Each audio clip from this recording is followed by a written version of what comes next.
What percentage of New Year's resolutions fail? I recently asked this to a group of guys in recovery, and figures were high. They were guessing maybe 95% of people don't follow through with their New Year's resolution. The podcast at Hope that inspired this talk, they reckoned 80%. And doing a quick Google, I'm getting figures somewhere between 80, 88, some even saying as high as 92%. But the clear thing is that the majority of people don't follow through on their New Year's resolutions. Why is that? What are the barriers? What are stopping people from being able to do the things that they've set out to do? I'd like to help us unpack that. And more than that, I would like to help you to step away from this with a really concrete goal that you can work on, stick to, and maybe even find some joy in, rather than doing this out of obligation like so many of us do when we set up a New Year's resolution. So at the beginning of this video, I would like you to possibly even pause it, push the pause button in a second or so, and to have a think about a resolution that you can set for yourself. And this may be a New Year's resolution, or you may be listening to this a little bit later in the year, in which case just think of some kind of goal you would like to work on. Maybe it's a ideal, something that you would love in your life. Maybe it's something a bit smaller. To give some examples, this year my resolution was a bit more precise and concrete. I wanted to work on my directory posts. I feel like my photos in them look a little bit too serious, and I'd like to reword them a little bit. I will show you a picture of that directory. The year before that, my resolution was to stop drinking alcohol. The year before that, it was to get healthy. But you could have a whole host of things that you would like, ambitions, goals. Some of the things that came up in our group were around stopping smoking, for example. So have a little think, pause for a second, and whatever it is, no matter how pie in the sky it is or specific, just think about what your New Year's resolution is going to be, or if it's not New Year, what's your goal? Part 1. Check your motives. One of the articles guessing the percentage of people who give up on New Year's resolutions reckon that 62% of us feel pressured to take them up. That could be our own internal pressure. It's a new year, I want my life to be different, and so I'm finally going to get healthy and rich and well and married and all those kind of things. Or it might be an external pressure, a criticism we receive from somebody else, or some other kind of perception that we should do better. Now, I think it's good for us to be reflective, and the start of a new year, a new month, a new birthday, whatever it is, gives ample opportunity to be reflective. But sometimes that's not our motive. Sometimes we are motivated by something outside of ourselves. And I have a fundamental belief that I cannot tell anybody to do anything. If I tell them to do something, they'll do it for a little bit, and then they might be frustrated with me for telling them, and after a while they will give up on it. Or they will do it, but the whole time they're doing it, they're begrudging it. And so, really, for a resolution to fit, we have to own it. It has to be ours.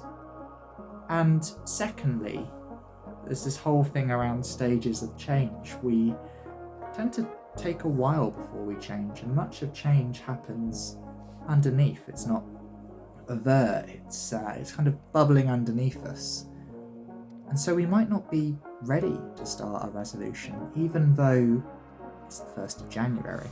So before we actually even start talking about goal setting effectively, ask yourself a really important question. Do I want this? Am I ready for this? Do I actually care about this resolution? Or is it somebody else's? And is that the reason why I'm doing it? And if you really look inside yourself and say, actually I'm being pressured to make this, it's not mine, I'm making it because it's January 1st, then maybe it's okay to not hit that resolution. Maybe it's okay to let go of it. Maybe it was never going to stick. And that's alright. There's plenty of opportunity for other things to progress, to look at a different way. We don't have to succeed. We haven't failed if we haven't stuck to a resolution. Part 2, negatives and positives. There are positive motivators for change, and there are negative motivators. In my experience, the negative ones are the ones that tend to push us in the direction of looking to change. Positive ones, those are the ones that keep that change alive. And that sometimes needs to shift as the change goes on. If I talk about a few years ago when I wanted to start getting healthy, that desire to get healthy was out of belly fat starting to pile up in the wrong regions as I piled through my 30s. It was a negative motivator for change. I wanted to be fit, I wanted to be healthy, and I interpreted from that maybe I should start running. But guilt, I need to not have belly fat. Guilt, that wouldn't keep me jogging a few times a week. It wouldn't be enough. In the same way, negative motivators, I can't smoke because it will hurt me. I need to lose weight. I need to put away extra money in order to pay for something. Whatever your goal is, negative motivators trying to avoid suffering, make things better, those alone will push you and keep you motivated, but I find they don't keep me on the path. Positive motivators, on the other hand, when I run, I can reflect, I can breathe more deeply than I've been able to ever really breathe before. Those motivators really keep you going. Same with alcohol. Zero alcohol beer at the moment. Negative motivators like I might misbehave when I'm drunk, or it's not good for me or something, whatever, I find they're not enough. There needs to be positive motivators as well. I feel clearer, I feel reflective, my emotions are flowing. So pause again and have a reflection. Maybe even write up a little list, have a table, pros and cons. Look at the things that are driving you to change, take this resolution, the negative things that you're trying to move away from, that's making your life miserable so you don't want it to be that way. And the positive motivators, the imagery, imagining what life would be like if this resolution, if this goal was met, how things would be improved. And it might even be worth doing this exact same exercise in 2 or 3 months' time to continue to see the positives that are coming about as they become more real. Part 3, smart goal setting. You may have heard of smart goal setting before. Heck, it may even sound cliche for you if you've listened to a couple of mental health talks, etc. Goals should be specific, measurable, achievable, realistic, timed. It's the kind of thing that sort of rolls off the tongue, and it does for me. I said at the beginning that we've been processing this in a group, a therapeutic group, people in recovery. And I found it really helpful leading that group, but I found it really helpful actually to look at my goal. In my case, my goal was to do that directory. To look at my goal and to break it down, to make all those different bits. So this might sound a bit painful, might feel tedious, but let's do it. Let's go through smart goal setting. Let's look at your aim, your New Year's resolution, your goal you're trying to meet, and let's break it down into those 5 different areas. So firstly, S. S is for specific. It's taking that big goal, the concept of it, which might be more based on an ideal or a vague idea of what we want, and it's breaking it down into something really manageable, really concrete, so we have an idea of what it is. Let's say, for example, your goal is to stop smoking. Well, let's actually break that down. What do you mean? Is your goal to move on to vapes? Is your goal to never smoke again? Is it to use gums? Let's kind of really break it down to what this actually looks like, instead of this vague thing of I must stop smoking. If a goal is too big, it becomes unmanageable. It becomes a source of anxiety or panic thinking about it, a pressure we might procrastinate on. We know we should do it and yet we can't. And I found the same thing with my directories, the one that I brought. I have had the same directory post for about 2 years, and actually going down and editing it, all of these kind of feelings come up for me. It becomes too big. Whereas if I break it down into something more concrete, I want to reword it to talk a bit more about a niche. Let's talk about video game addiction, for example. If I reword it, that's more manageable. The same, someone might have a goal, I want to be healthy. What does that even mean? You could ask any Tom, Dick or Harry and their idea of healthy could mean completely different. Do you want to be changing your diet? Do you want to be taking up exercise? Do you want to stop doing some kind of habit it's not so good for your health? What does healthy even mean? And so the first one, the S, specific. Think about this ideal that you're working towards, your resolution, and break it down into something much more concrete. M is for measurable. This one I found people can get a bit confused with, so let's replace it some other words. You might use measurable, but you also might say that you can monitor it. It needs some kind of value that you can place on it so that we can track if we are or aren't doing it. Brains can be very good at thinking in black and white terms, and they can fluctuate a lot based on how we feel, because our feelings are really important to us. But that can stop us being quite so objective on how well we are meeting our resolution, if we're meeting our resolution at all. It can also mean that there's one day we don't do it and then, oh gosh, I failed, and we give up on it. We go through the diet and then we go out on a work do, have a couple of cakes or something, and sod it, I'm going to give up on it.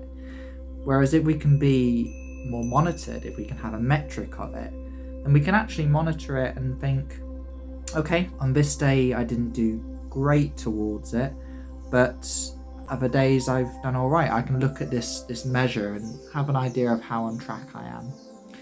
So with smoking, for example, let's say a resolution is to not smoke. You might have gone cold turkey on January the 1st, respect.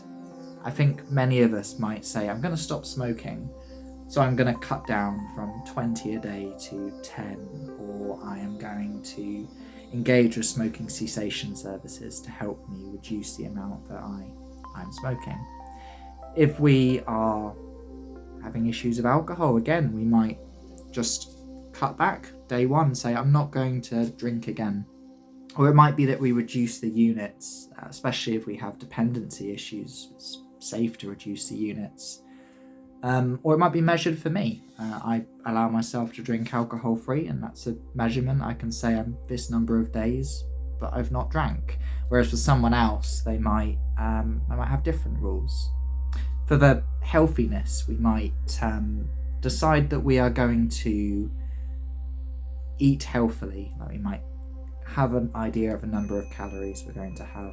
Or we might be timing our exercise. I mentioned that getting healthy and running was a big thing for me. So I started a Couch to 5K program. So for me, it was about doing some kind of journey by running 3 times a week. So that's the M. How are you monitoring it? How do you know whether or not you're hitting it or not hitting it? How are you actually being able to measure it so that your idea of how well you're doing on your resolution doesn't just depend on your esteem that day? A is for achievable.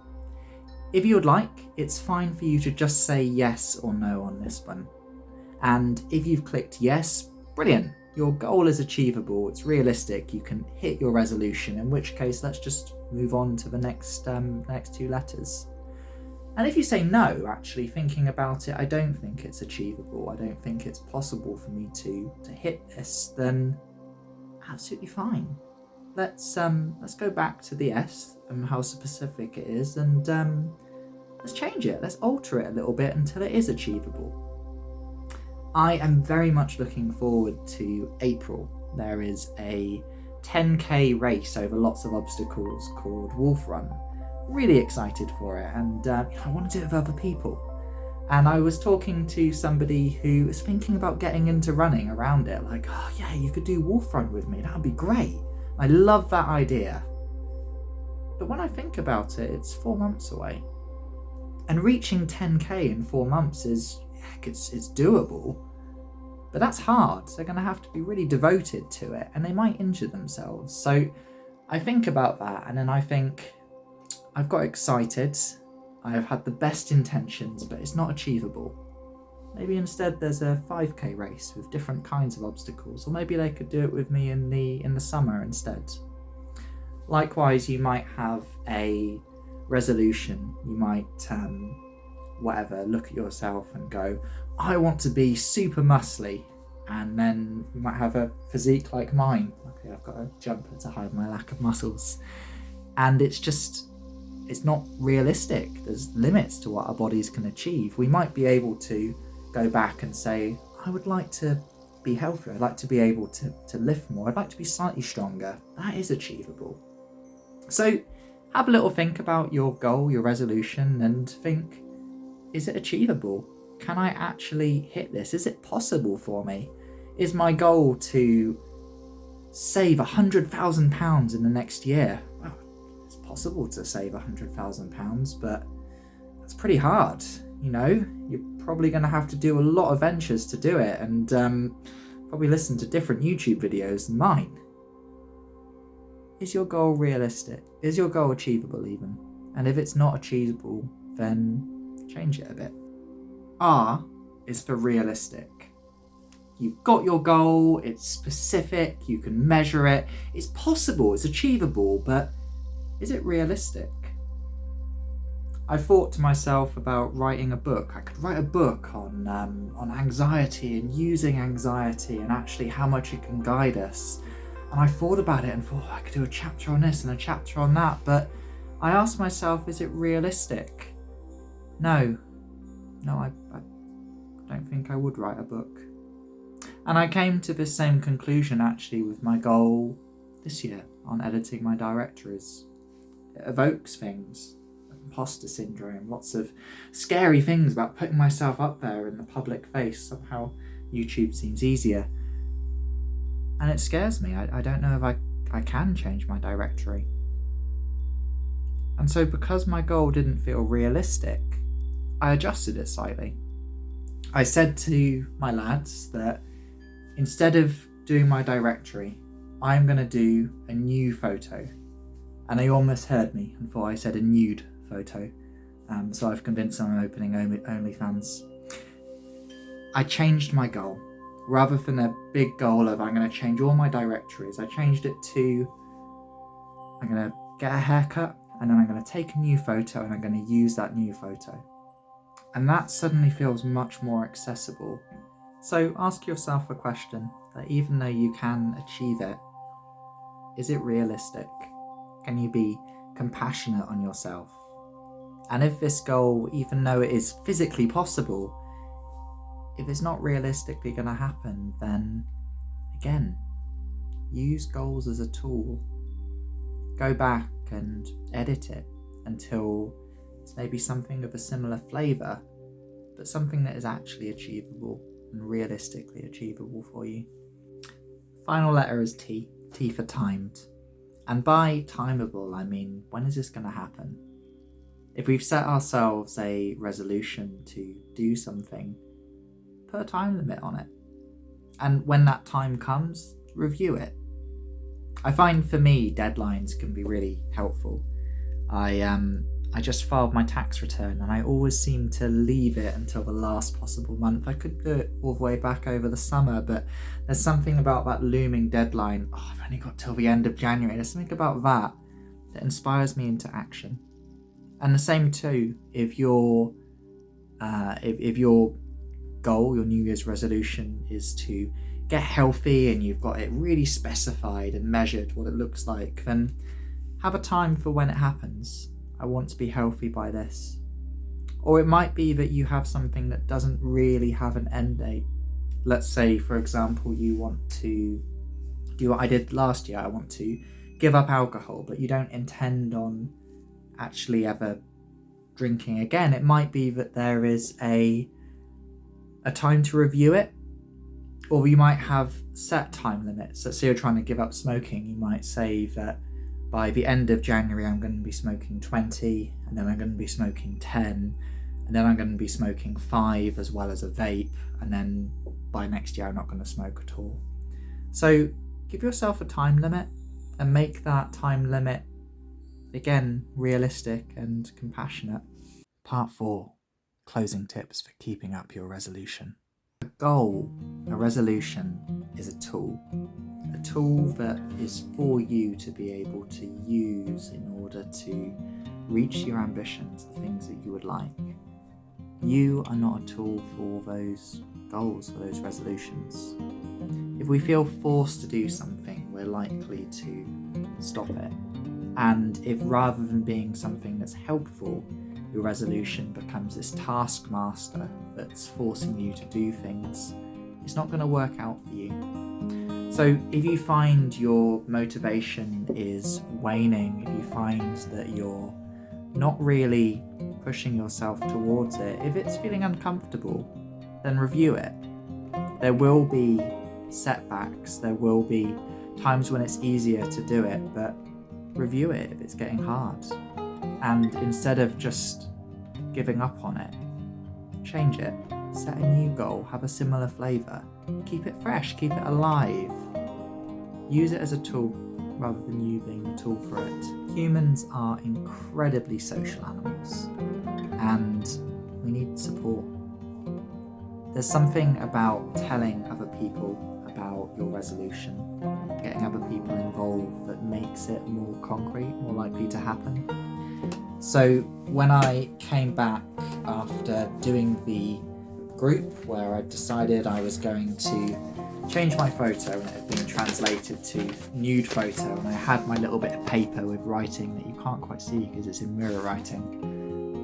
When that had happened, the first thing I did was go back and tell my wife that I want to take a new directory photo, and that just increases the chances of it happening because I've got support. And I realise that's a small thing, taking a photo, but let's say you've got a bigger resolution. Let's say you're trying to stop smoking, be kinder, get fitter, whatever it might be. Tell somebody else. Heck, get a little buddy to do it with you, a running buddy if you're taking up running. It can make it so much easier to have a community of people that support you. I think on the running example, one of the things that's really kept me going is having a little community on Strava, being part of Couch to 5K groups where I can speak to new runners and they can speak to me. So be social, get support.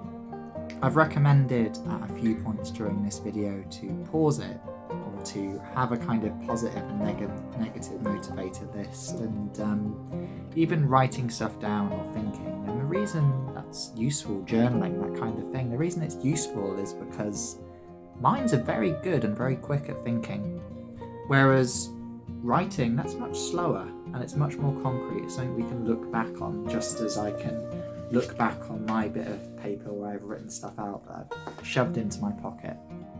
So try writing stuff down, consider it, and that will help alongside telling other people. That will help with the sense of accountability. And finally, self-compassion. Aren't we good? Aren't we skilled at noticing the negative things about us, the stuff that needs to change, the ways that we need to be better?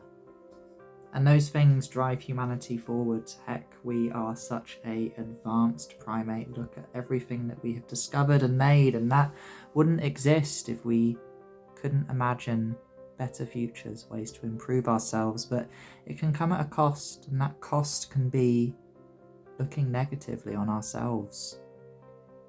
It's like self-flagellation, having a go at ourselves. We're rubbish, we're not accomplished, all of these negative things that come so easily to the mind. So have some self-compassion. If your mind is deciding that you need to hit this goal, love yourself with it. What's more challenging, what's more amazing if you can reach, is to think of yourself as doing just fine. Think of yourself as pretty bloody impressive. And to think that before you hit the resolution. Because if the goal that we're trying to hit, if we're not likeable until we hit that, then that's a hell of a lot of pressure. If our self-worth, if our value is based on whether or not we hit this goal, then God, that's really big. So number one, self-compassion. Try and love yourself. Try and be gentle. Be gentle when there are setbacks. Be gentle when it's not working out as planned. And if you can do that, if you can really love yourself, and heck, goal setting gets a lot easier. Final part, shameless self-promotion. My name's Simon. I am a counsellor. I'm based in Oxford. I do home visits or face-to-face. I also do remote work all over the country through Zoom, Teams, phone calls. If you're thinking about making a change, if making that change is difficult, or if that thing around already loving yourself is hard, then contact me. The website is www.simonslistening.co.uk. My number 077 498 70502. My email simonslistening@protonmail.com. Send me a message. I would really love to work with you. As a counsellor, I'd love to journey with you to reach your goals, reach your resolution, to value that part of you that wants to thrive and be the best version of you you can be. I also want to promote Hope Therapy and Counselling Service. They have a YouTube channel similar size to mine that creates some really ruddy good videos, and a lot of the content of today was inspired by one of their talks on reaching New Year's resolutions. They make a couple of other points I didn't, I make a couple of points they didn't, but it's a good old video. I'll stick a link in the description, it's worth watching. If you'd like to comment on this video, then please do, feel free. I'm always interested to hear people's tips to keep up their goals. They're fascinating to read. But confidentiality, acknowledge that any comments in YouTube are out in the public domain, so think about it before you leave something. And do feel free to check out my other videos. There are videos on things like using a hot cross bun to gain self-awareness. There are videos on topics like addiction or bereavement. There are videos watching me play video games. I am working through Dark Souls 2 and Elden Ring at the moment, hoping to make videos on video game addiction.